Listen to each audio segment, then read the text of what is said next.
तो सुप्पिय जातीचा होता पहारेकरी, आणि म्हणून त्यानं त्या लेकराला दत्तक घेतला आणि वाढवलं, मोठं केलं. आणि त्या पहारेकराच्या लेकराचं नाव होतं सुप्पिय आणि याचं नाव होतं सोपाक. तो सोपाक जातीचा होता म्हणून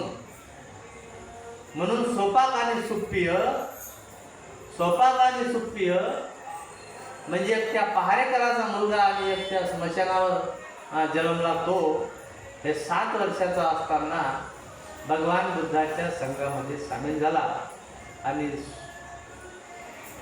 सोपाक हा अहर्त झाला आणि भगवान बुद्धाच्या भिक्षू संघामध्ये तो प्रमुख म्हणून एक अग्रगण्य भिक्षू म्हणून त्या ठिकाणी त्याचा लौकिक झाला, तो उच्च पदाला गेला.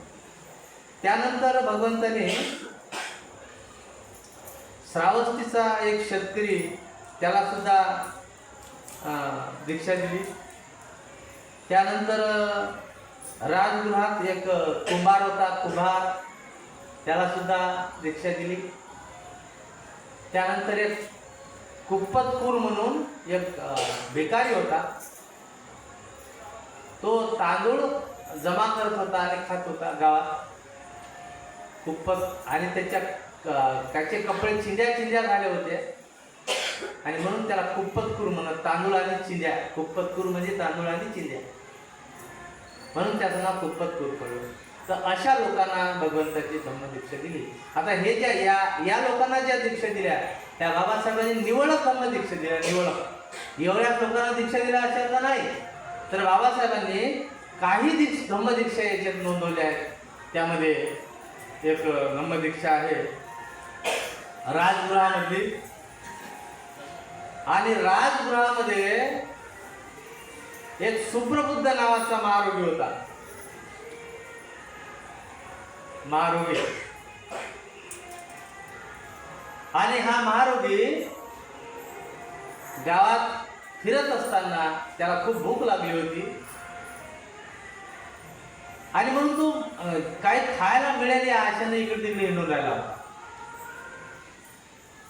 आणि मग हिंडताना त्याला गावात काही वाढलं नाही, कारण तो कोण होता?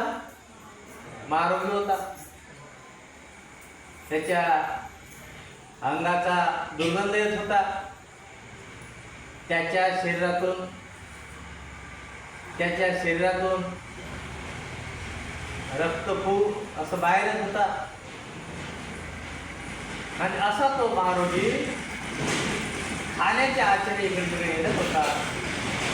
आणि मग तो जेव्हा गावाच्या एका दिशेला गेला तेव्हा त्याला दुरून एका झाडाखाली फार मोठे लोक जमलेले दिसले,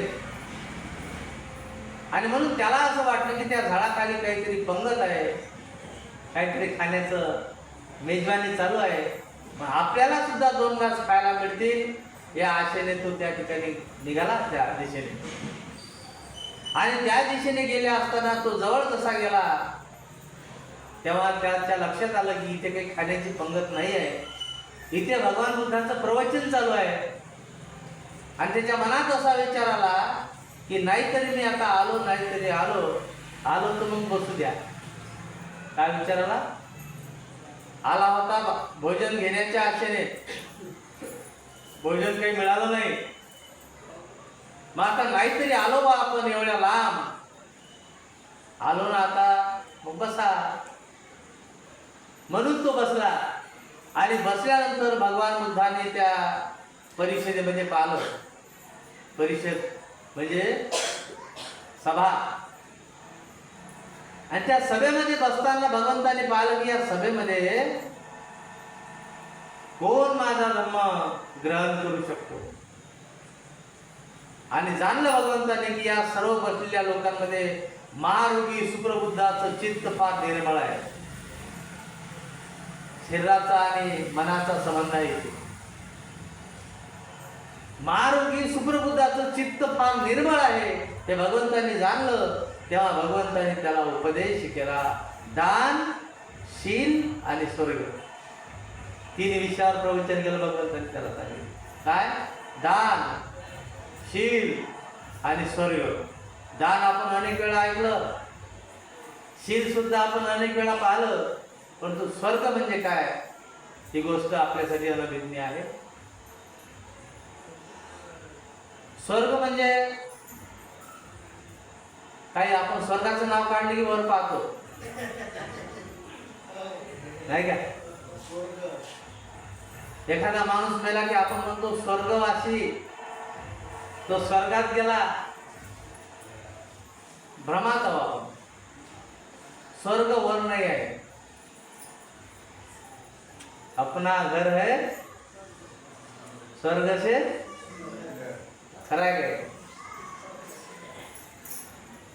तर स्वर्ग वर नाही आहे. स्वर्ग म्हणजे सुख. अरे कोण कोण येतो त्या स्वर्गमय सुखाला, सोडून निवासनेला विसरून कल्पनेला. अरे कोण कोण येतो त्या स्वर्गमय सुखाला, सोडून निवासनेला विसरून कल्पनेला. जो वासना सोडतो, वासना, तो असतो स्वर्गात. वासना म्हणजे इच्छा. इच्छा 3 होत्या, मी तुम्हाला सांगितल्या, पुन्हा सांगणार नाही, कारण आपल्याजवळ आता फार कमी दिवस राहिले. तर दानशील आणि स्वर्ग या विषयावर भगवंतांनी एक प्रवचन केलं. स्वर्ग म्हणजे सुख, आणि ते सुख मेल्यानंतरच नाही, तर याच जीवनात, याच ठिकाणी जिवंतपणे जे आपण सद्धम्माचा मार्ग अवलंबतो, तो मनुष्य स्वर्गात असतो. आपलं घरच स्वर्ग आहे आणि आपलं घरच नरक आहे. नरकात असणे म्हणजे काय आणि स्वर्गात असणे म्हणजे काय? घरात आपण संशय घेतो, घरात आपण मारामाऱ्या करतो, घरात आपण काय काय नाही करत. घरात काय काय काय काय करतो म्हटल्यापेक्षा काय काय करत नाही एवढं जर विचारलं तर अधिक बरं होईल, अधिक बरं होईल. तर ह्या वाईट गोष्टी जेव्हा आम्ही आमच्या घरात करतो तेव्हा आमचं घर नरक होतं. आणि जेव्हा पती पत्नी एक विचाराने येऊन दोन्हीही लोक जेव्हा सत्कर्मी होतात तेव्हा त्यांचं घर स्वर्ग होतं. तर स्वर्गात कसं राहावं, स्वर्गात कसं जगावं, हा विषय जेव्हा भगवंतांनी त्याला सांगितला तेव्हा तो खरोखर स्वर्गात गेला. स्वर्ग सुखाचा अनुभव त्याला आला. आणि सरते शेवटी त्यांनी भगवंतांनी त्याला 4 आर्य सत्य समजावून सांगितले. दुःख समुदय, दुःख निरोध आणि दुःख निरोधगामिनी प्रतिपदा. ह्या 4 गोष्टी, हे 4 आर्य सत्य जेव्हा त्याला सांगितलं तेव्हा तो त्याच्या सर्व विकारातून मुक्त झाला. आणि विकारातून मुक्त झाल्यानंतर बुद्धाच्या एका प्रवचनामध्ये तो अर्थपदाला गेला. आणि रस्त्याने घरी येत असताना, रस्त्याने येता येताच त्याला एका आख्या म्हणतात ना आपण, फोड, हा, त्या फोडाने भोसक म्हणजे सिंग त्याच्या पोटामध्ये घातलं आणि तो कायारूपी नष्ट झाला. आता अनेक लोकांचा असा भ्रम आहे, असा प्रश्न आहे की का भगवान बुद्धाचं प्रवचन ऐकून आला, त्याला जीवानं मारलं, हे कसं काय झालं? तो सत्कर्म करून आला होता, असा एक प्रश्न आहे. मग सत्कर्म केल्यामुळे माणसाची हे गती होते काय? पण एक गोष्ट समजून घ्या, सुप्रबुद्ध हा शरीराने फारच, शरीर जे होतं त्याचं, हे शरीर हे फार पुष्ट होतं. आणि आता त्याच्या शरीराच्या यातना नष्ट झाल्या. आणि जे लोक अर्थपदाला पोहोचतात त्यांच्याकडे 2च मार्ग असतात बघा. 2 मार्ग असतात. एक तर त्याला मरावं लागते, नाहीतर त्याला चिवर घ्यावं लागते. 2 पैकी एक मार्ग त्याला पत्करावंच लागते. एक तर कारण या संसारिक जीवनामध्ये अर्थपद सांभाळता येत नाही. एक तर त्याला मरावं लागतं, नाही तर मग चिवर घ्यावं लागतं. आता तो सुप्रबुद्ध चिवर घेण्याच्या योग्यतेचा राहिला होता काय? कारण तो कोण होता? मारून होता. आणि म्हणून कबीर साहेबांनी सांगितलं, नाम जपत कुस्ती भला, चुई चुई पड़े जो चाम, राजा राणा छत्रपती नाम बिना बेकाम. नाम जपत कुस्ती भला, चुई चुई पड़े जो चाम, राजा राणा छत्रपती नाम बिना बेकाम. जे लोक आपल्या चित्ताचा अभ्यास करत नाहीत, नाम म्हणजे चित्त, आणि जे लोक आपल्या चित्ताला सुधारून घेत नाहीत ते किती मोठे श्रीमंत असतील, राजा असतील, राणा असतील, छत्रपती असतील, पण ज्याने आपलं चित्त समजून घेतलं नाही ते कोण आहे? बेकाम आहे. आणि आता सुप्रबुद्धाच्या सर्व यातना, सर्व कष्ट थांबले आणि तो या गतीला पोहोचला. अशा पद्धतीने सुप्रबुद्धाला सुद्धा भगवंतांनी धम्मदीक्षा दिली. भगवान बुद्ध जेव्हा कपिलवस्तूला आले तेव्हा कपिलवस्तूच्या स्त्रिया सुद्धा भिक्षू संघामध्ये जाण्यासाठी आकर्षित झाल्या. ज्यामध्ये यशोधरा होती, ज्यामध्ये गौतमी होती, राजघराण्यातील त्या स्त्रिया आणि त्या नगरातील अनेक स्त्रिया, त्यांना सुद्धा असं वाटलं की आम्ही सुद्धा भिक्षू संघामध्ये सामील व्हावं. आणि म्हणून गौतमी, यशोधरा आणि त्या नगरातील स्त्रिया भगवान बुद्धाच्याकडे गेल्या, आनंदानं पाहिल्या. आनंदाने पाहिल्यानंतर त्यांनी म्हटलं की आपण ह्या सर्वजणी कशासाठी आला? तेव्हा त्यांनी त्या यशोधरा, गौतमी आणि या सर्व सोबतच्या असणाऱ्या सर्व महिलांनी सांगितलं, आम्हाला सुद्धा भिक्षुनी व्हायचं आहे. आनंदाने निरोप भगवंताला दिला की भगवान, या ज्या स्त्रिया आहेत यांचं सुद्धा म्हणणं आहे आम्ही भिक्षू संघात सामील होतो. भगवंत म्हणाले, नाही आनंदा, नाही, तथागत स्त्रियांना दीक्षा देत नाही. आनंद गेला निरोप घेऊन. गौतमी कोण होती? गौतमीने सांभाळ केला होता. यशोधरा पूर्वाश्रमाची पत्नी होती. भगवंत म्हणतात, नाही आनंदा, मी तथागत स्त्रियांना दीक्षा देत नाही. निरोप घेऊन गेला आनंद. आणि जेव्हा त्यांना सांगितलं तेव्हा त्या फार नाराज झाल्या, परत गेल्या. पुन्हा आल्या दुसऱ्या दिवशी. हात पाय सुजलेले होते, कारण राण्या होत्या ना, सर्वसामान्य होत्या का? नाही. दुसऱ्या दिवशी पुन्हा आल्या, हात पाय सुजलेले होते. आनंद पुन्हा विनवणी करतो की भगवंत स्त्रियांना दीक्षा देत नाही.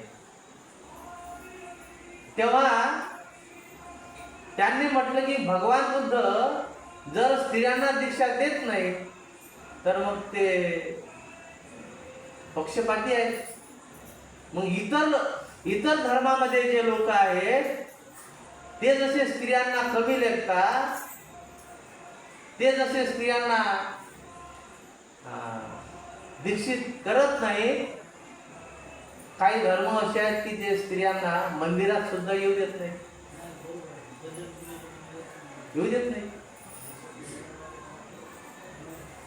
काही धर्म असे आहेत, मुस्लिम समाज असेल, काही संप्रदाय असे आहेत की जे स्त्रियांना समानतेची वागणूक देत नाही.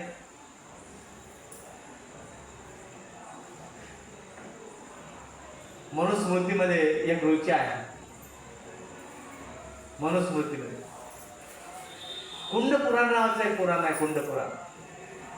आणि त्यामध्ये स्पष्ट लिहिलं आहे, ढोल गवार शूद्र पशुनारी. काय काय? ढोल गवार शूद्र पशुनारी, ये है सब तांडन के अधिकारी. ढोल म्हणजे ढोलग, ढोलक, ढोल, शूद्र, गवार, पशु आणि नारी, या हे सर्व लोक कायचे अधिकारी आहेत? झोळपे देण्याचे. तांडव म्हणजे मारणे. ढोल गवार शूद्र पशु नारी, ये है सब तांडन के अधिकारी. आम्ही एक म्हण ऐकली असेल, बैल ठोकाव तासो ताशी आणि बायको ठोकाव तिसऱ्या दिवशी.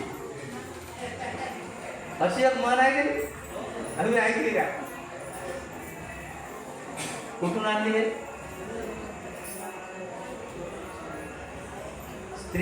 स्त्रियांना कमी लेखण्यात आलं होतं. स्त्रियांना शिक्षणाचा सुद्धा अधिकार नव्हता. एक काळ असा होता, एक काळ की माणूस जर मेला तर स्त्रीला त्याच्या सोबत सती जावं लागत होतं. म्हणजे माणूस जर मेला तर त्याच्या सोबत त्या बाईला त्याच्या चितेवर जाळत होते. अशी एक प्रथा होती, सती जाण्याची प्रथा. तुम्हाला माहित आहे की नाही? मला माहित नाही. हा, सती जाण्याची प्रथा. आणि आज सुद्धा एक प्रथा आहे.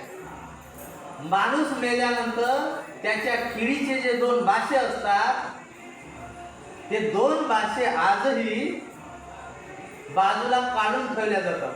आता हे लोखंडाच्या किडी आल्या म्हणून सांगा, नाहीतर यापूर्वी 10-20 वर्षाच्या अगोदर जर तुम्ही पाहिले तर जो बासा होता तो बासा बाजूला काढून ठेवला जात होता. आणि का? याचं कारण होतं. कारण असं होतं की सती गेल्यानंतर, माणूस गेल्यानंतर ते सती जेव्हा त्या सरणावर बसवल्या जाईल आणि खालून जेव्हा आग लावल्या जाईल, मला सांगा, जिवंत माणूस जर त्याच्यावर पेटवल्या जात असेल, तो पळून जाण्याचा प्रयत्न करत नसेल का? तर ती त्याच्यावर उतरू नये म्हणून हे 2 बाशे तिला पुन्हा त्याच्यात लोटण्यासाठी होते. त्यासाठी हे बाशे ठेवतात. किती भयानक काळ होता स्त्रियांचा. आणि दुसरी महत्वाची गोष्ट अशी की त्या काळामध्ये लग्न हा 55 वर्षाचा माणूस जरी असला तरी 12 वर्षाची पोरगी त्याला दिल्या जात होती. विजोड विवाह होता, विजोड. मग मला सांगा, 55 वर्षाचा माणूस जर तो 60व्या वर्षी मेला आणि 12 वर्षाची पोरगी जर 16-18 वर्षाची झाली तर ती पोरगी त्याच्यासोबत सती जावं लागेल तिला. एवढी भयान परिस्थिती होती स्त्रियांची. सती प्रथा. त्यानंतर बदल झाला थोडासा आणि मग आलं केशवपण. केशवपण म्हणजे माणूस मेल्यानंतर तिच्या डोक्यावरचे केस काढून टाकल्या जात होते. हे केशवपण आलं. राजाराम मोहन रावचा इतिहास जर तुम्ही पाहिला तर ही गोष्ट लक्षात येईल. अशी प्रथा. काय अनंत उपकार त्या महात्मा फुल्याचे. आपण म्हणतो विद्येची देवता सरस्वती. अरे समजून घ्या स्त्रियांनो, या देशात, या जगामध्ये आजपर्यंत कुठल्याही देवाधिकाने स्त्रियांसाठी कधीही कोणतीही शाळा काढली नाही. कोणती शाळा नाही काढली. 1/1/1848 रोजी पुण्याच्या भिडेवाड्यामध्ये महात्मा फुल्यांनी मुलींची पहिली शाळा काढली. पहिली. आणि कुठून आणली विद्येची देवता सरस्वती? तुम्ही आणली कुठून? कुठे गेली होती ती 1/1/1848 पर्यंत? का स्त्रियांना शिकू दिलं नाही? हा भ्रम आणि भ्रम फैलवण्याचा प्रघात आपल्या बुद्धीला खेचून काढण्यासाठी तुमच्या आमच्या डोक्यात घातलेला आहे. 1/1/1848 पुण्याच्या भिडेवाड्यात मुलींची पहिली शाळा महात्मा फुल्यांनी काढली. त्याच्या अगोदर मुली शिकल्या नव्हत्या.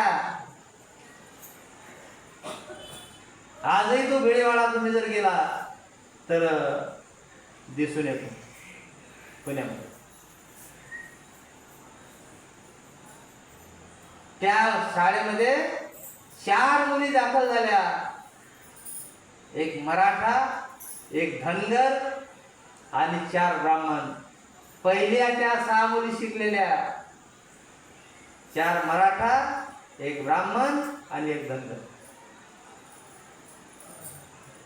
तेव्हा कुठं तुमच्या आमच्यासाठी, विशेषतः ते स्त्रियांसाठी शिक्षणाचं दालन खुलं झालं. आणि आम्ही शिकल्या सवरल्या बाया काय करून राहिलो, कुठे चाललो? पोरगी नोकरीवर लागली की येतो म्हणते मी पाया लागून. काय म्हणावं, कुठे बुद्धी गाण ठेवली आपली, कुठे ठेवली बुद्धी गाण? जिच्यामुळे तुम्ही, जिच्यामुळे हे सर्व वैभव, ज्याच्यामुळे हे सर्व वैभव आपण भोगून राहिलो त्याला आम्ही विसरलो. आणि जे लोक उपकार कर्त्याला विसरतात महापापाचे धनी होतात. जे लोक उपकार कर्त्याला विसरतात महापापाचे धनी होतात. आणि म्हणून विशेषतः स्त्रियांनी तरी, कमीत कमी स्त्रियांनी तरी ही गोष्ट लक्षात घेतली पाहिजे. काही फार मोठा काळ नाही झाला आता, काही जास्त वर्ष नाही झाले या गोष्टी. महाप्रजापती गौतमी आणि यशोधरा जेव्हा भिक्षू संघामध्ये सामील होण्यासाठी गेली, भगवंतांनी नाही म्हटलं, तेव्हा त्या स्त्रियांनी आठवण करून दिली, इतर धर्माचे लोक तसे स्त्रियांना कमी लेखतात, भगवान बुद्ध त्याच विचाराचे आहेत काय, आम्हाला दीक्षा नाही देऊन राहिले. आनंद गेला वापस.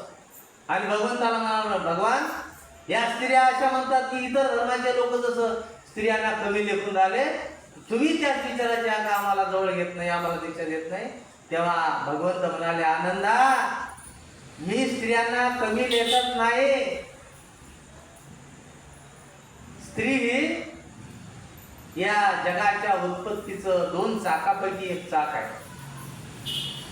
स्त्री आणि पुरुषाशिवाय या जगाची वंशवेल वाढणार नाही, वाढणार.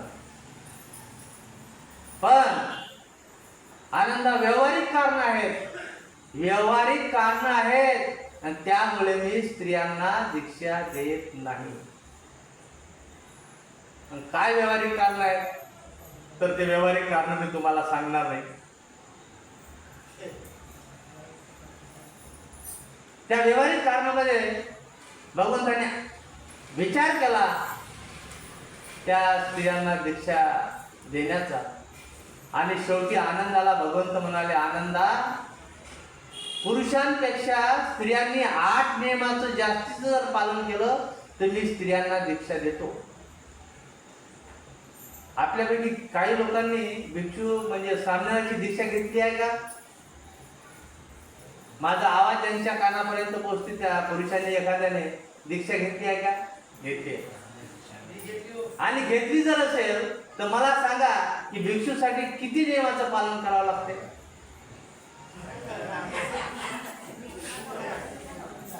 तर एक गोष्ट लक्षात घ्या, जेव्हा मनुष्य दीक्षा घेतो तेव्हा पुरुष असेल तर त्याला 227 नियमाचं पालन करावं लागते.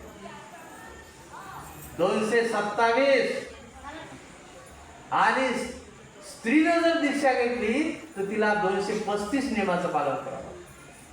म्हणजे माणसापेक्षा स्त्रीला 8 नियम जास्तीचे घालून दिले. आणि त्या नियमामध्ये 1-2 प्रमुख नियम तुम्हाला सांगतो, मग तुमच्या लक्षात येईल की काय कारण होते भगवंताने नियम जास्तीचे घालायचे. एक नियम असा आहे की भिक्षुनीने भिक्षूच्या निवासस्थानी कधीही झोपू नये.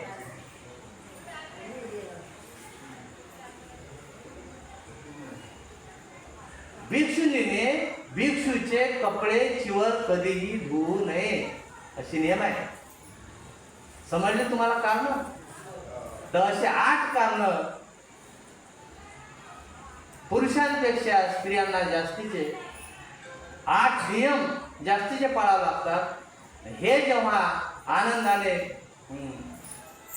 त्या प्रजापती गौतमी आणि यशोधरा त्या सर्व महिलांना सांगितलं, तेव्हा त्यांनी म्हटलं की भगवान बुद्धांनी जे नियम आमच्यासाठी शिल्लक घालून दिले, आम्ही त्याचा शिरस्वंद स्वीकार करतो आणि आम्ही हे सर्व नियम पाळण्यासाठी तयार आहोत.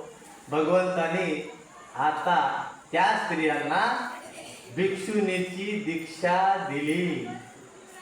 तेव्हापासून भिक्षू संघामध्ये भिक्षुनी सुद्धा सामील झाल्या. भिक्षू 1 दिवसाचा असेल आणि भिक्षुनी 50 वर्षाची जरी असेल तरी त्या 1 दिवसाच्या भिक्षुनीला शीर्षाष्टांग नमस्कार करावा लागतो असा नियम आहे. त्याला वेगवेगळी कारण आहेत बघा. तर अशा पद्धतीने हे प्रजापती गौतमी, यशोधरा, तिच्या मैत्रिणी यांना सुद्धा दीक्षा दिली. हो. तर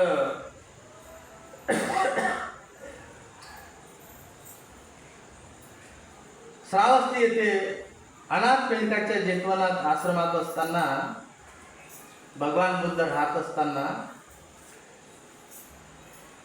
श्रावस्तीची घटना आहे. श्रावस्ती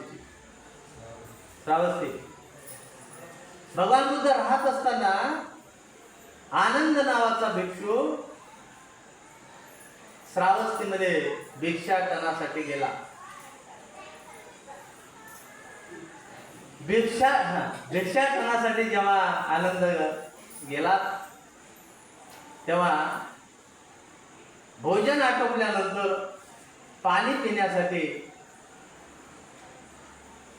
पाण्याच्या शोधात आनंद निघाले. तेव्हा एक मातंगाची मुलगी, जिचं नाव होतं प्रकृती, मातंग समाजाची, तर ती प्रकृती एका विहिरीवर पाणी ओढून राहिली होती. भिक्षू आनंद तिच्याकडे गेले आणि म्हणाले, मला पाणी हवं आहे.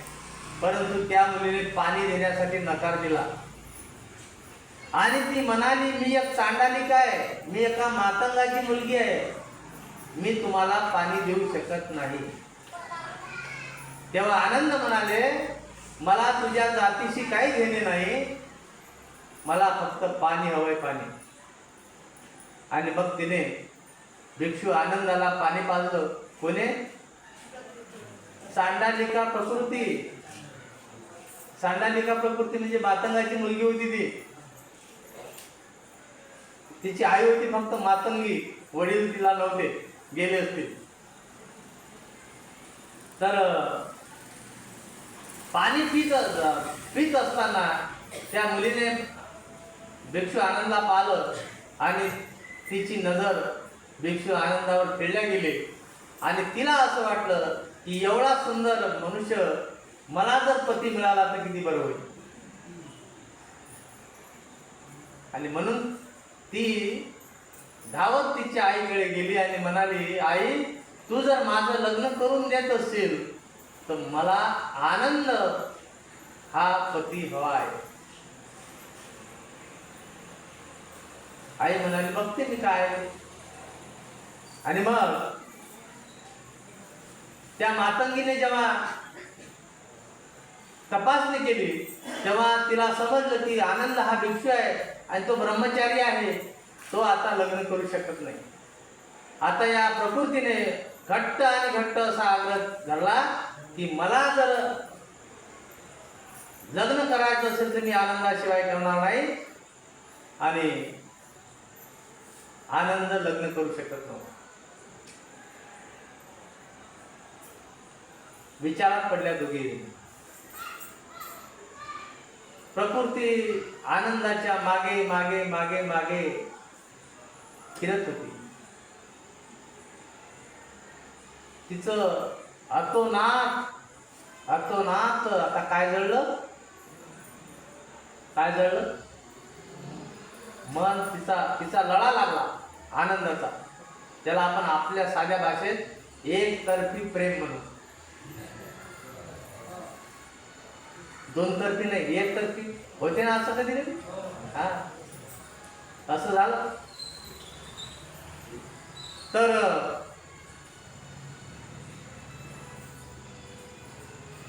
एवढी अवघड अवस्था झाली की प्रकृती आता आनंदाला जवळ केल्याशिवाय जगू शकत नव्हती. एवढ्या अवस्थेला ती जवळ पोहोचली.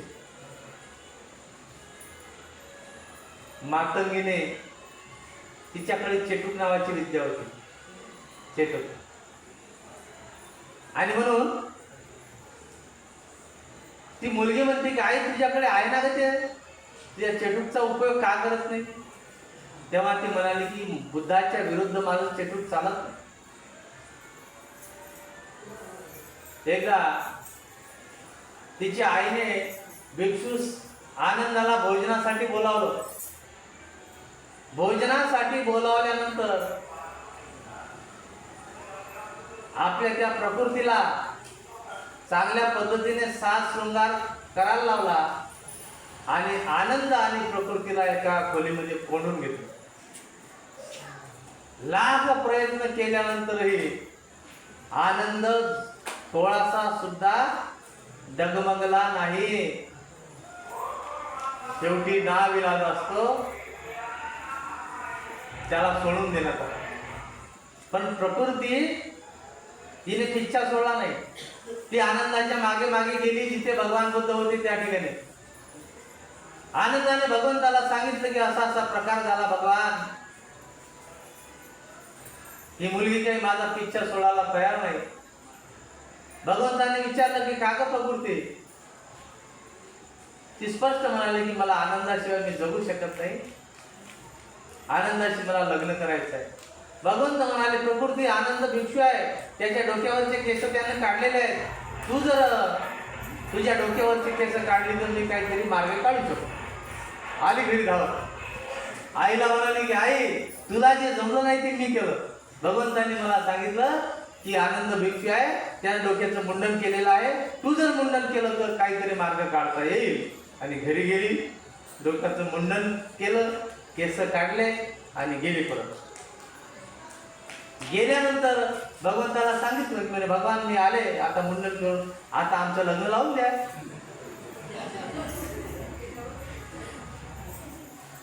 भगवंत म्हणाले प्रकृती आपण एक गाथा दररोज म्हणतो बघा, म्हणता का तुम्ही? कायो जिगुच्छो सकलो दुगंधो गच्छन्ति सब्बे मरणंगचं नमामि बुद्धं गुणसागरन्तं सत्था सदा होन्तु सुखी अवेरा. कायो जिगुच्छो सकलो दुगंधो गच्छन्ति सब्बे मरणंगचं नमामि धम्म नमामि संघ असं आपण म्हणतो. कायो जिगुच्छो सकलो दुगंधो ही जी गाथा आहे, ही गाथा या प्रसंगी भगवंताने सांगितलेली आहे. प्रकृतीला भगवंत म्हणाले प्रकृती आनंदाचा कोणता भाग तुला आवडते शरीराचा? तेव्हा प्रकृती म्हणाली भगवान मला आनंदाचं नाक आवडते. प्रकृती म्हणाली भगवान मला आनंदाचे डोळे आवडतात. प्रकृती म्हणाली भगवान मला आनंदाचे कान आवडतात. प्रकृती म्हणाले भगवान मला आनंदाची चालण्याची पद्धत आवडते. तेव्हा भगवंत म्हणाले प्रकृती आनंदाच्या ज्या नाकावर तू प्रेम करत त्या नाकाला पहा जरा काय आहे. नाक जर तपासून पाहिलं प्रकृती, नाकात शेंबळा शिवाय दुसरं काहीही नाही. प्रकृती जरा सरकली आता तिच्या लक्षात येऊन राहिलं ही गोष्ट खरी आहे. प्रकृती आनंदाच्या ज्या डोळ्यावर तू प्रेम करत त्या डोळ्यात काय असते? 2 दिवस धुवू नका बरं, किती सुंदर असू द्या, किती सुंदर असू द्या, 2-3 दिवस तोंड नका धुवू फक्त. काय होईल? काय होईल? हा,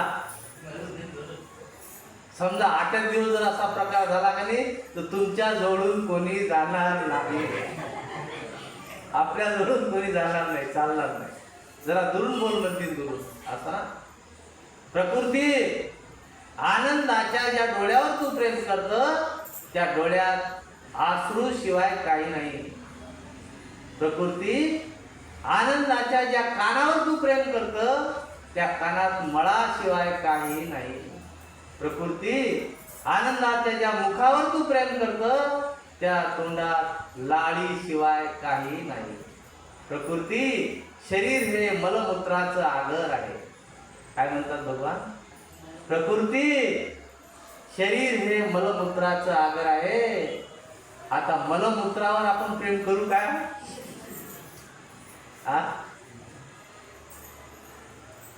आता प्रकृतीची नशा गरा गरा गरा होत. कायो जिगुच्छो सकलो दुगंधो गच्छन्ति सभ्ये मरणं गच्छन्ति. ज्या स्त्रीने ज्या मुलीने प्रकृती समजून घेतली, ज्या तरुणाने प्रकृती समजून घेतली त्याचं जीवन सुखमय झालं. ज्या तरुणीने प्रकृती समजून घेतली ती व्यभिचार नाही करणार. ज्या तरुणाने प्रकृती समजून घेतली, ज्या तरुणाने आनंद समजून घेतला ते नाही पळून जाणार कधी, कदाचित नाही जाणार. त्यांच्या जीवनाचं कल्याण झाल्याशिवाय राहणार नाही. शरीर हे शरीर आहे आणि भगवंतांनी सांगितलं की शरीर हे न पिकलेला पोळ आहे. शरीर काय आहे? शरीर हा न पिकलेला पोळ आहे आणि या पोळाला 9 दरवाजे आहेत. किती दरवाजे आहेत? इथं मोजू नका, घरी जाऊन मोजा किती दरवाजे आहेत.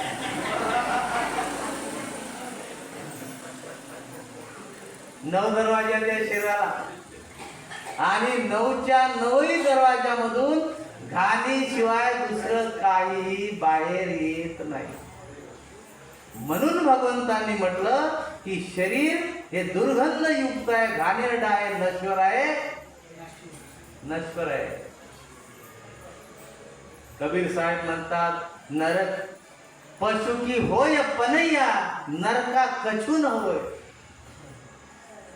अरे ढोर वासर पुरले 4 पायाचे ज्याचं चांबळं तुमचं ढोलग वाजवण्यासाठी कामी येते.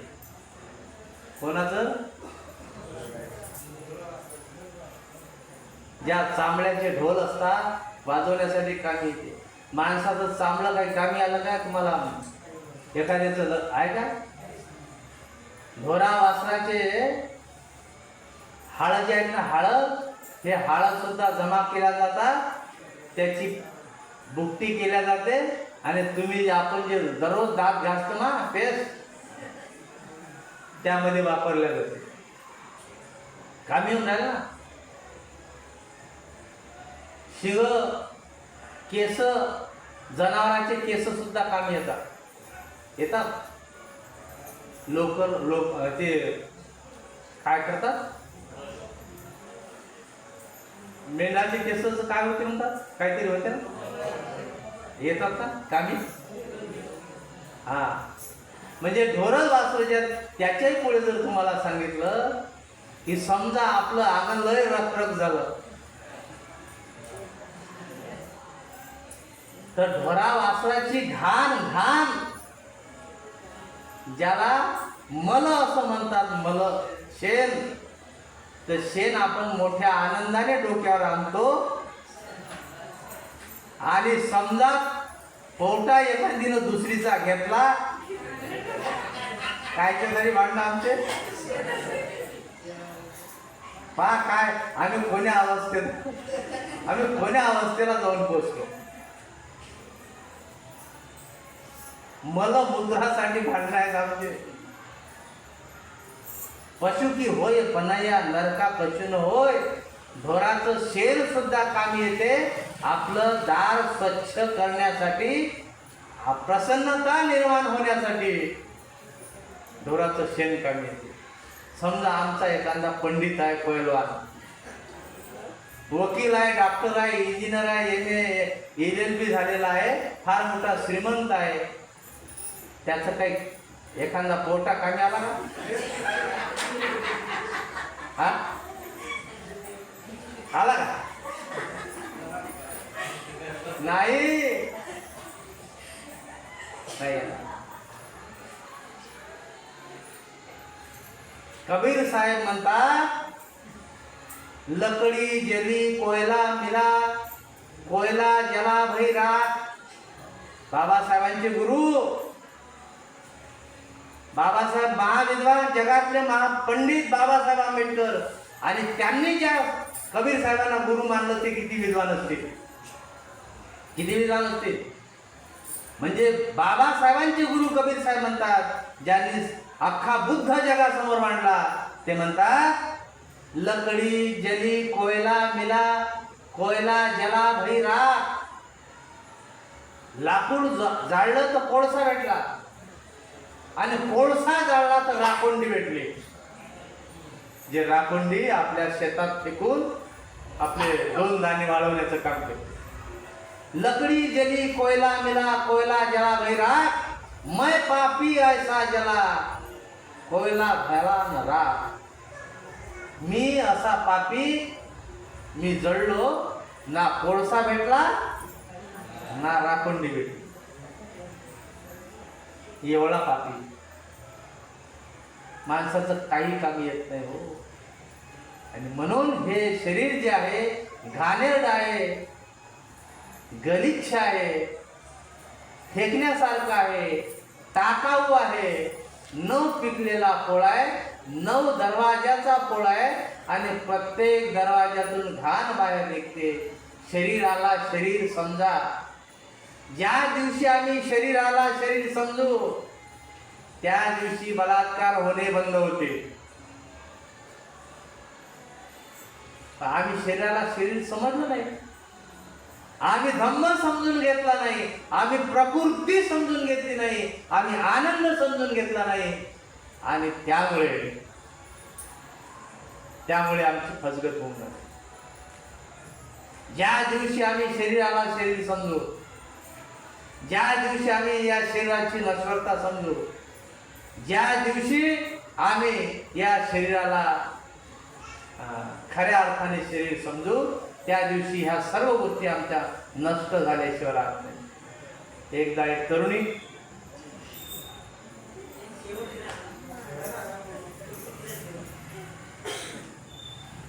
तर आता प्रकृतीने बुद्धाचा विचार जेव्हा ऐकला, तेव्हा तिने इच्छा प्रगट केली की मला आता भिक्षुनी व्हायचं आहे. आता तिला तिची सर्व नशा उतरली, आणि ही नशा अशी आहे, जवानीची नशा. दारू पिणारा पुरला, सकाळी पेला की संध्याकाळी उतरते त्याची. पण जिला जवानीची नशा चढली, ज्याला जवानीची नशा चढली, 5-25 वर्ष उतरायचं काम नाही. काही तो मथारे झाले, मथारे तरी त्यांची उतरून नाही राहिला. काय म्हणावं, प्रकृतीने खरा धम्म समजून घेतला भगवान बुद्धाने सांगितलेला, आणि आता प्रकृती म्हणते भगवान जे उलट पडलेलं होतं ते सरळ करून दाखवलं. मला आता सत्य समजलं भगवान, आता मला भिक्षू संघात सामील व्हायचं आहे. तर मातंगी प्रकृती, भगवंत म्हणाले प्रकृती तू मातंग समाजाची जरी असली तरी ब्राह्मण सुद्धा तुझ्यापासून धडा घेते. प्रकृती तू अस्पृश्य समाजाची जरी असली तरी विद्वान तुझ्यापासून धडा घेतील. प्रकृती आता प्रकृतीने भिक्षू संघात सामील होण्याची इच्छा प्रकट केली आणि भगवंताने सुद्धा तिला भिक्षू संघात सामील करून घेतलं. अशा पद्धतीने आज आपण अनेक लोकांच्या धम्मदीक्षा पाहिल्या. उद्या पुढील धम्मदीक्षा पाहूया. आतापर्यंत जो भाग आपण पाहिला तो भगवान बुद्ध आणि त्यांचा धम्म या ग्रंथातील भाग होता. यामध्ये अनावधानाने ज्या काही चुका झाल्या असतील तो माझ्या अल्पबुद्धीचा दोष होता. आपण सर्व लोक या ठिकाणी आले. जे आले असतील ते सर्व, जे आले नसतील तेही सर्व, आपल्या सर्वांचे बुद्ध धम्म आणि संघाच्या प्रतापाने कल्याण हो, सर्वांचं भलं हो, सर्वांना हिताचा मार्ग सापडो अशी मंगल कामना व्यक्त करतो आणि आपली रजा घेतो. जय भीम.